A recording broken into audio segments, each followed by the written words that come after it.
নমস্কার প্রিয় ছাত্রছাত্রী, গৌড়বঙ্গ বিশ্ববিদ্যালয় 4th সেমিস্টার ফিলোসফি মেজর 7 পেপারে সাজেশন দিচ্ছি ভারতীয় নীতিশাস্ত্র। এখান থেকে তোমরা অবশ্যই কমন পাবে।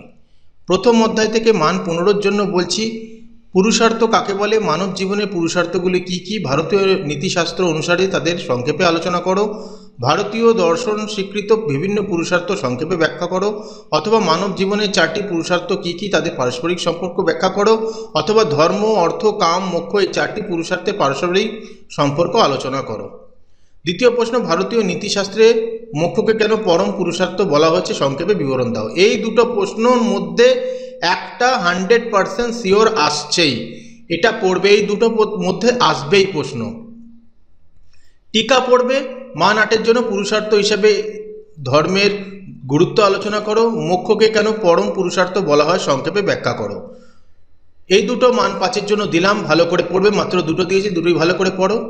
অতি সংক্ষিপ্ত প্রশ্ন, পুরুষার্থ বলতে কি বোঝায়, 4টি পুরুষার্থের নাম লেখো, কোন পুরুষার্থকে পরম পুরুষার্থ বলা হয়, কাম পুরুষার্থের অর্থ কি।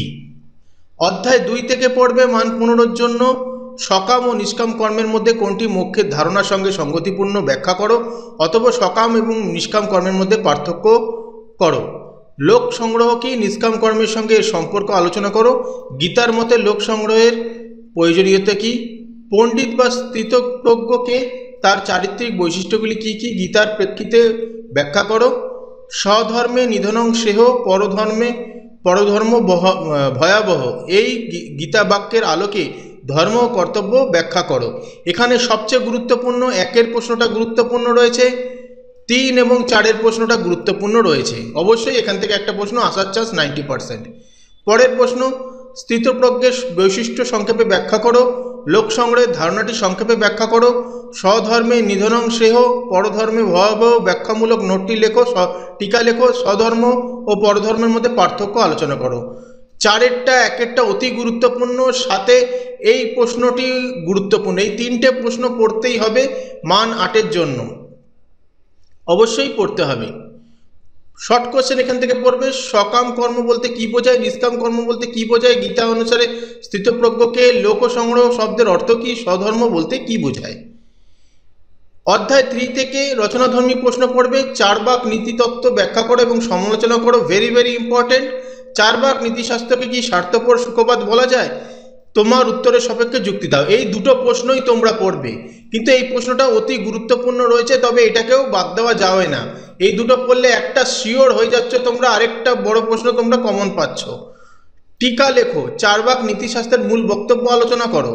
এই একটি মাত্র দিলাম, এটাই পড়বে। অতি সংক্ষিপ্ত প্রশ্ন দুটো দিচ্ছি, চারবাক মতে পরম পুরুষার্থ কি, চারবাকরা কোনো পুরুষার্থের স্বীকার করেন। অধ্যায় 4 মান 15-এর জন্য জৈন দর্শনকে অনুসরণ করে পঞ্চমহাব্রতের ব্যাখ্যা দাও, অথবা পঞ্চমহাব্রত কি প্রত্যেকটির ব্যাখ্যা দাও। অহিংসাকে পরম ধর্ম বলা হয় কেন, জৈন দর্শনে অহিংসা ব্রতের তাৎপর্য আলোচনা করো। ভাব হিংসা বা দ্রব্য হিংসার মধ্যে পার্থক্য কি, জৈন নীতিশাস্ত্রে ত্রিরত্ন ও তার নৈতিক গুরুত্ব আলোচনা করো। পঞ্চ অনুব্রতের সংক্ষিপ্ত ব্যাখ্যা দাও ও মহাব্রতের সঙ্গে পার্থক্য দেখাও। অবশ্যই 1-এর প্রশ্নটা অতি গুরুত্বপূর্ণ, 3-এর প্রশ্নটা, 4-এর প্রশ্নটা গুরুত্বপূর্ণ, সাথে এই অংশটা পড়ে রাখলে ভালো হয় পার্থক্য হিসাবে। টিকা পড়বে 2টি, ত্রিরত্ন জৈন নীতির ভিত্তি হিসাবে ব্যাখ্যা দাও, অনুব্রত মহাব্রতের মধ্যে পার্থক্য নির্ণয় করো। এটি মান 8-এর জন্য গুরুত্বপূর্ণ। অতি সংক্ষিপ্ত প্রশ্ন, অর্থাৎ মান 2, জৈন দর্শনে ত্রিরত্ন কি কি, অনুব্রত কাদের জন্য নির্দিষ্ট, মহাব্রত কারা পালন করেন, পঞ্চম মহাব্রতের প্রথম ব্রতটি কি, অস্তেয় ব্রতটির অর্থ কি। এখানে প্রথম, দ্বিতীয়, তৃতীয়, চতুর্থ যা আছে প্রত্যেকটার পড়ে রাখলে শর্ট কোশ্চেন একটা কমন পাবে, এই টাইপের প্রশ্ন কিন্তু আসবে। অধ্যায় 5 রচনাধর্মী, অর্থাৎ মান 15 4 আর্য সত্য কি, প্রতিটি সত্যের নিরীক্ষণে বৌদ্ধ নীতির মূল ভূমিকা ব্যাখ্যা করো।